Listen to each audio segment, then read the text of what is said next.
So far, 2025 has delivered some amazing Pokemon fan projects, and by the looks of it, the releases don't seem to be slowing down either. So in today's video, I'll be showcasing the best Pokemon fan games and ROM hacks released or updated in March of 2025. Remember that this is a monthly series, so make sure you subscribe to never miss out on the latest Pokemon fan games and ROM hacks. Let's start off strong with a completed Pokemon fan game called Old World Dawn.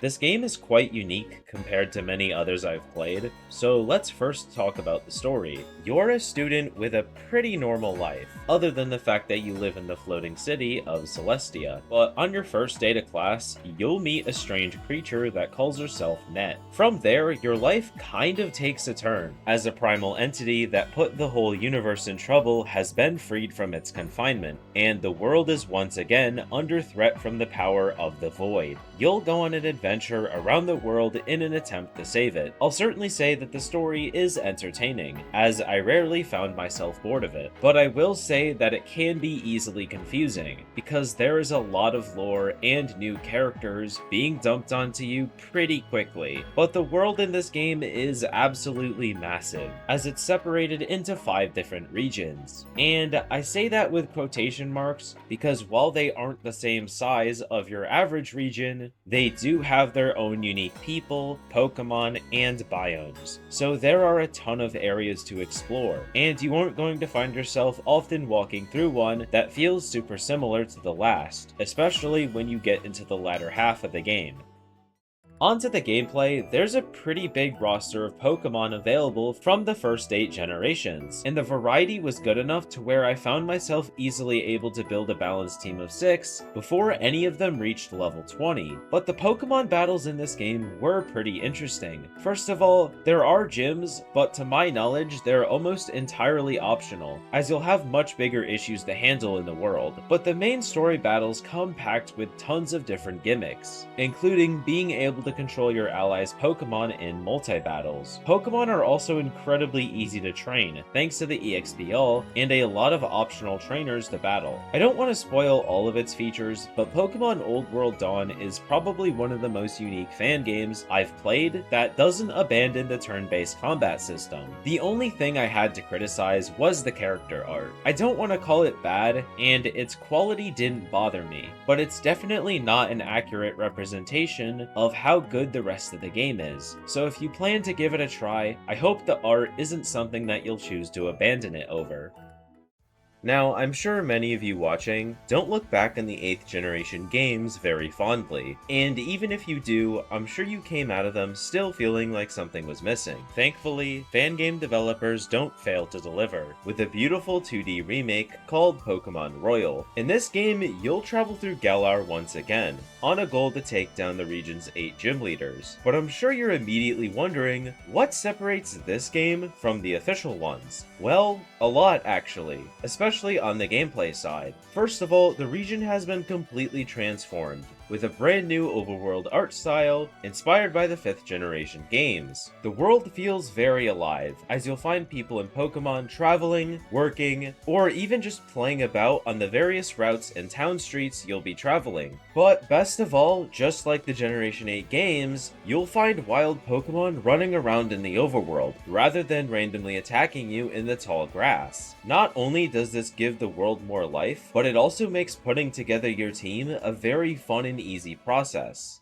As you might notice though, those wild Pokemon don't look like the ones you'd find in Sword and Shield. That's because Pokemon Royal has been given a massively upgraded regional dex, with Pokemon from all 9 generations being available to capture, and the variety is absolutely massive. Despite using only Generation 8 Pokemon in my run, I think there were about 10 unique encounters per route, including the towns, which now also have tall grass to fuel your Nuzlocking desires. And yes, if you were wondering, shiny Pokemon will appear in the overworld. On to quality of life, you get everything base Sword and Shield had to offer, from the EXP all, to being able to fly to any route after receiving your first gym badge, and having a free mover learner in every Pokemon Center. But what's new is the Pokevial, a rechargeable full team heal item, and a free move tutor that upgrades itself after every gym badge you receive. receive, which will especially come in handy if you choose to play on the new challenge mode, which increases the IVs of every trainer and gives the gym leaders and other bosses stronger Pokemon rosters, something that many people felt was missing from the base games. And those fights will be especially fun with the new Dynamax forms, and your starter having a new final evolutionary form. Finally, the story. I'll admit, in its current state, it's pretty identical to the official titles, but there are a few new characters and some new maps that weren't in the original games. Additionally, the wild area, or an equivalent to it, also isn't in the game yet, but I assume it'll be added in a future update, as it is mentioned in the story. Overall, Pokemon Royal was a very fun experience, especially seeing how the normally 3D region was formatted onto the 2D landscape. Its current version goes up to the 3rd gym, with a final boss at level 36, so keep that in mind if you choose to play it.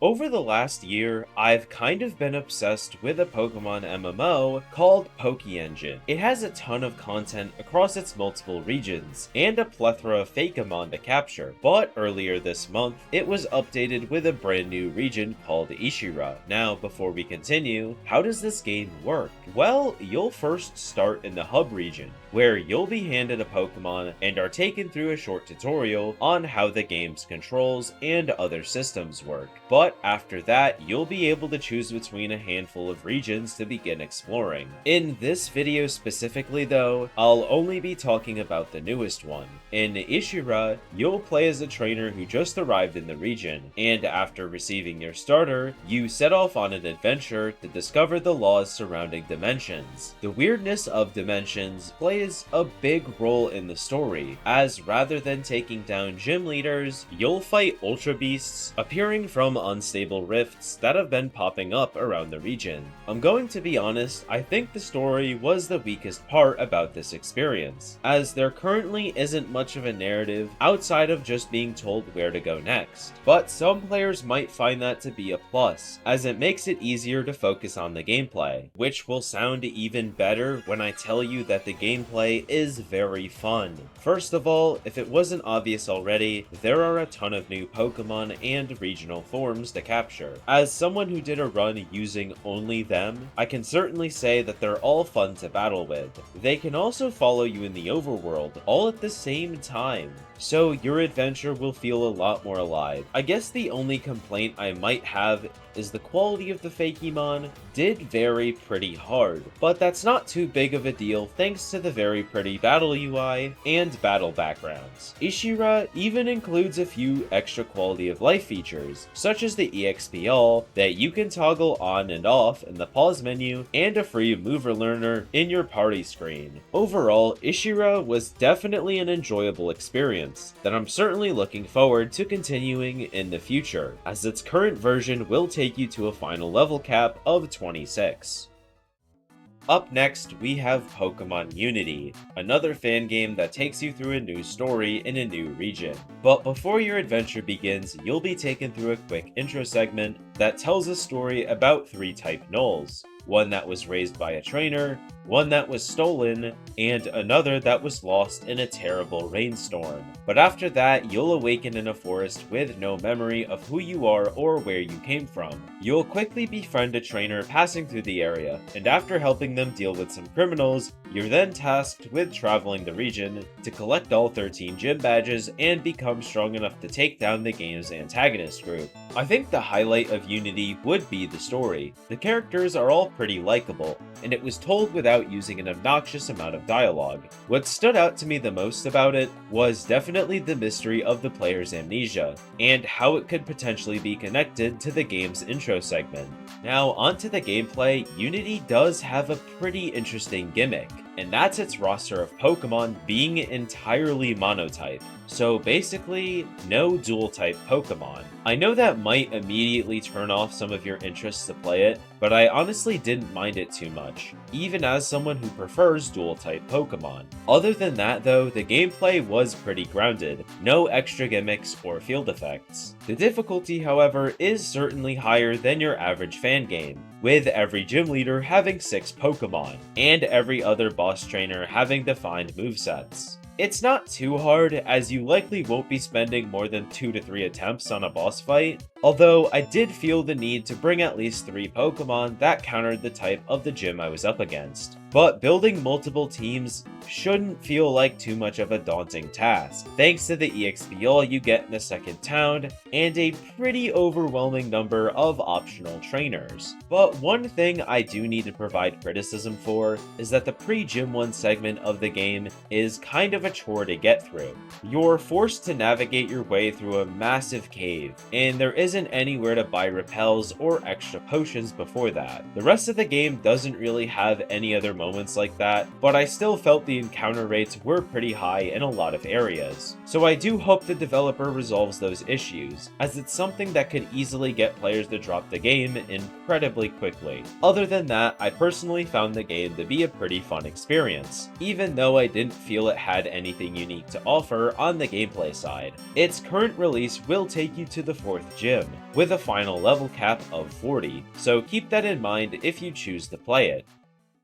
A few months ago, a ROM hack by the name of Emerald Sea Glass took the community by storm, being a fun and charming experience in a sea of copy-paste enhancement hacks. The overworld was very pretty, resembling the art style of the Generation 2 games, and the battles were enjoyable, thanks to the expanded Pokédex and a few later gen evolutions also being available. But even with all that, something still felt like it was missing, and that was probably due to the fact that it still took place in Hoenn, a region most ROM hack players have been to dozens of times already. But just this last winter, the creator announced a standalone region hack using Sea Glass's art style, and now it's finally here. This is Pokemon Lazarus, a Pokemon ROM hack set in a new region with a new story. In Lazarus, you'll travel through Ilios, a region based on Greece that's been beautifully decorated with an upgraded version of Emerald Sea Glass's tile set. The first thing I want to talk about though is the art style. Sea Glass got a lot of criticism about its attempts to modernize the graphics of Pokemon Gold, Silver, and Crystal, but rather than try to replicate it even better, I feel like Lazarus instead distanced itself from that style, taking a more unique approach that isn't held back by more attempts to look exactly like a Game Boy Color game. And I absolutely love that, because I think this hack is so much prettier than its predecessor, with the towns having a lot more color and the Pokemon sprites looking a lot more dynamic. But outside of the art style, the region is very fun to explore. Every route has a unique personality, being composed of farmland and windmills, the second on a mountainside filled with ancient statues, and a third taking you through a quiet swamp.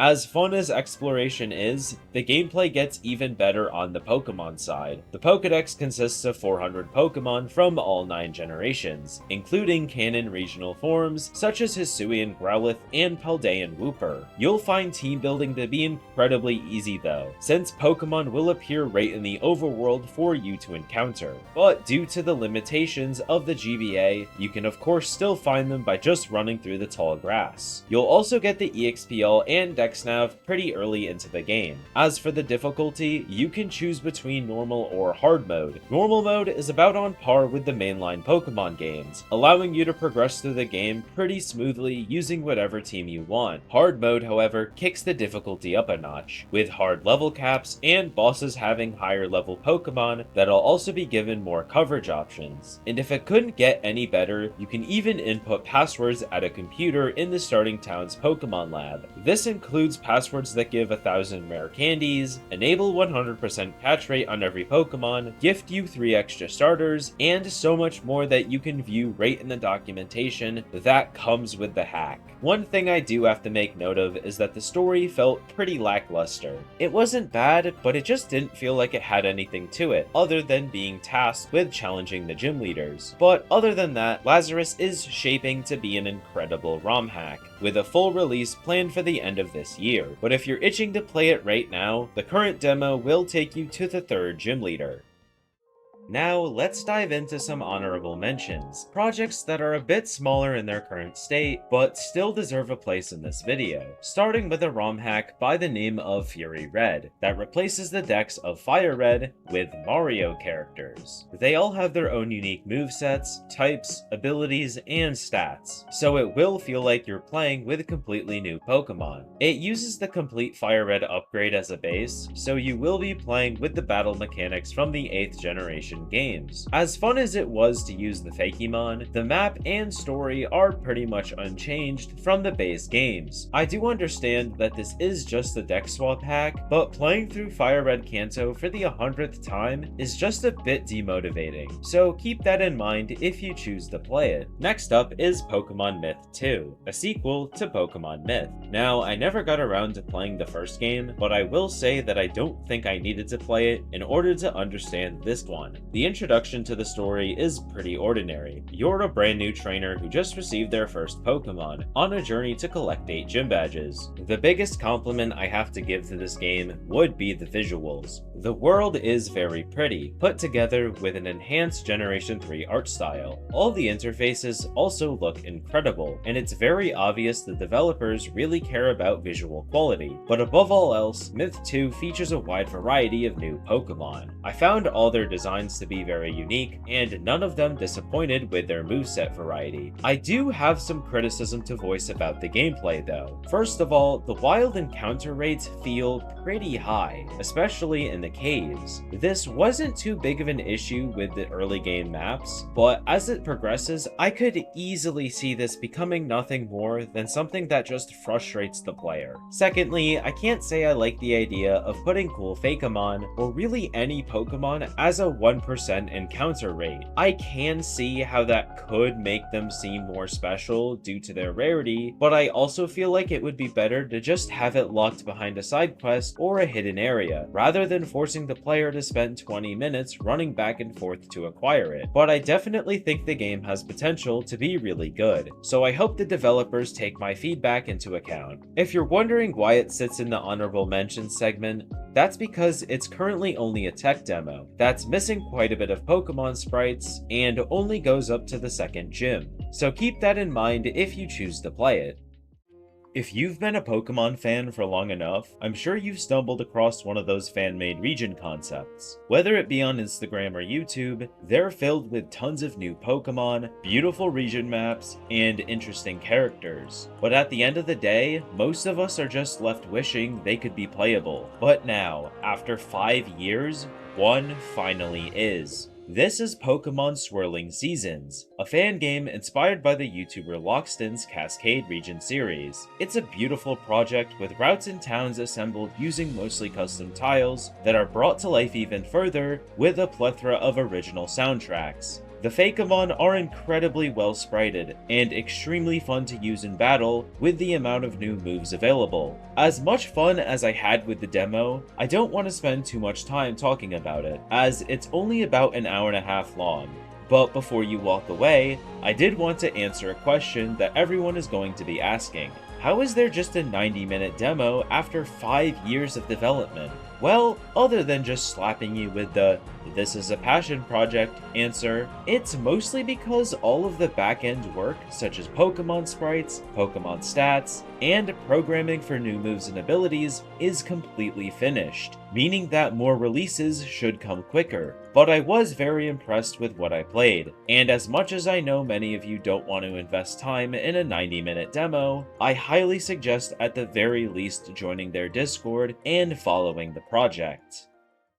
And finally, we have a very charming fan game called Pokemon Ruckus. This game has a pretty standard story, where you pick your starter and travel across a new region seeking its 8 gym badges, while dealing with a not-so-serious evil team. Where it truly shines is just how polished it feels. I could tell the creator definitely cares about visual clarity, because the maps are really well organized, and fun to progress through, with tons of branching paths leading to rewarding items or an extra trainer battle. But obviously, the real draw is the new Pokemon. There are over 90 to collect, and you'll be able to catch plenty of them in the early game. I personally didn't find any of their designs to be unappealing, and they all felt like worthwhile team members. Ruckus even has some nice quality of life features, like the EXP All, purchasable EXP candies, and the ability to allocate your Pokemon to EVs in the summary screen, so you won't have to worry about spending any time grinding, and can instead focus purely on exploring the new region and collecting new Pokemon.